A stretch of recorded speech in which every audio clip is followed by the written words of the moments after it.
అందరికీ నమస్కారం. చాలా వరకు ఇన్స్టాగ్రామ్ ఐడిలో కానీ ఫేస్బుక్ ఐడిలో కానీ యూట్యూబ్లో కానీ భాగ్యనగర శ్రీరామనవమి శోభయాత్ర 26 అని ప్రచారం నడుస్తుంది. అది డేట్ చేంజ్ అయిపోయింది. అందుకోసం తెలంగాణలో ఉన్న రామ భక్తులకి క్లియర్ చెప్తున్నాను, 27 మార్చ్ శుక్రవారం ఆ రోజే మన శ్రీరామనవమి శోభయాత్ర ఆకాశ్పురి హనుమాన్ మందిర్ దుల్పేట్ నుంచి ప్రారంభం అవుతుంది. హిందువులారా ఫిక్స్ చేసుకోండి, 27 మార్చ్ శుక్రవారం. అర్థమైందా?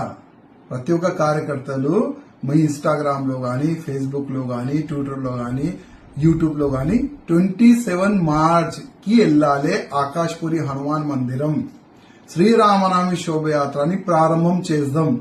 ఆ విధంగా మీరు ప్రతి ఒక్క సోషల్ మీడియా ప్లాట్ఫామ్ లో ఈ విధంగా డేట్ వేసిన తర్వాతనే ప్రచారం చేయండి. జై శ్రీరామ్.